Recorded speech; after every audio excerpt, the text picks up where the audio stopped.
You wake up already being watched, not by cameras, by people, standing outside your door before the sun is fully up, waiting for you to appear.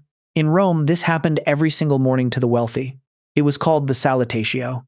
Hundreds of people, sometimes thousands, lining up just to be seen near you, to receive a small gift, a nod, a moment of your attention. Today you'd call that a follower count. Rome called it power. But here's what almost nobody asks. What did it feel like to be the person those crowds were standing for? Stay with this. Because the deeper you go into how the ancient rich actually lived, the more one thing becomes impossible to ignore. The wealthier someone was, the more their entire life became a performance for an audience that never left. The ancient wealthy didn't relax. They performed relaxation. And there's a difference. A rich Roman walked slowly, deliberately.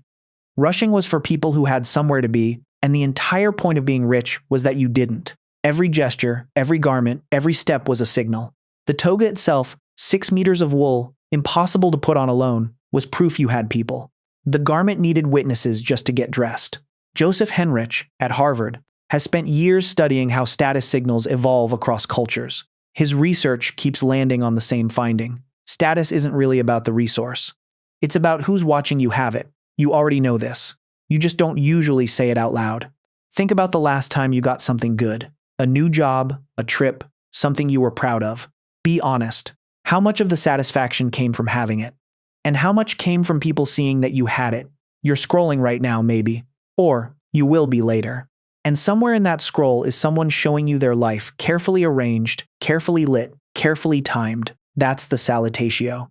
You just don't have to leave your house to attend it anymore. But the performance goes deeper than display, because what the ancient rich were really managing every single day was fear. Here's the part the marble columns don't show you. The Roman writer Seneca was one of the wealthiest men of his era. He also wrote repeatedly about how wealth didn't bring peace, not as philosophy for its own sake. He noticed something specific. The richer his friends became, the more anxious they got, not less. Robert Sapolsky, at Stanford, has spent decades studying stress hormones in primates with strict social hierarchies. His findings are almost uncomfortable in how well they map onto Rome. The higher an individual sits in a hierarchy, the more cortisol, the stress hormone, they often carry. Not because life at the top is harder, because there's more to lose and everyone below you knows it. A Roman senator who lost his fortune didn't just lose money. He lost his mourning crowd, his name on monuments, his seat, his entire social existence gone sometimes within a season. The Latin word for reputation, fama, wasn't something you earned once. It was something you had to maintain, constantly, at cost, every single day, or it started slipping. That's not an ancient problem.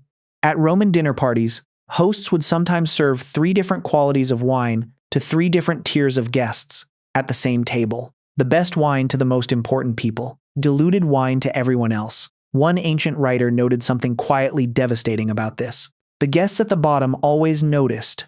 They always notice. Cameron Anderson at UC Berkeley has run studies on social rank and well-being for years.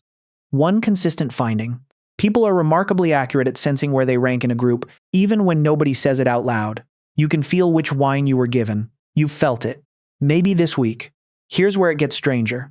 Because researchers have found something about how this hierarchy tracking actually works in your brain, and it's older than you think, older than Rome, older than money itself. Frans de Waal, at Emory, spent his career studying status behavior in primates, chimpanzees specifically. What he found was that hierarchy tracking isn't a human invention layered on top of animal instinct. It's the instinct. Chimps monitor rank constantly. Who sits where? Who grooms whom? Who gets access first? The Roman senator's mourning crowd, the wine tears, the slow, deliberate walk, all of it is the same circuitry, just with better staging. You have that circuitry too. It didn't turn off when civilization got more comfortable. It just got quieter, more automatic. You don't consciously think, I am ranking myself against this person. Your brain does it before the thought even forms. A glance at someone's house, their car, the way a room responds when they walk in.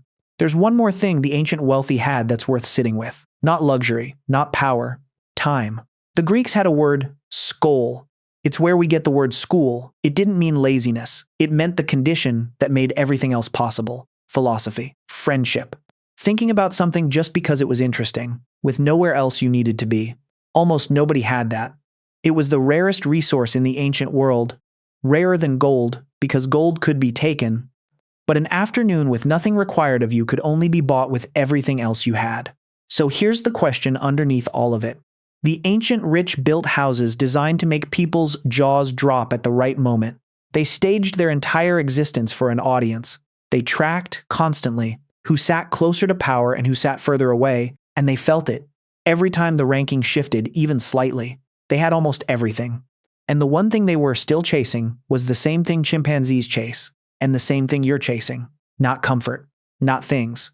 Just a moment where someone looks at your life and notices you've arrived. You probably had one of those moments recently.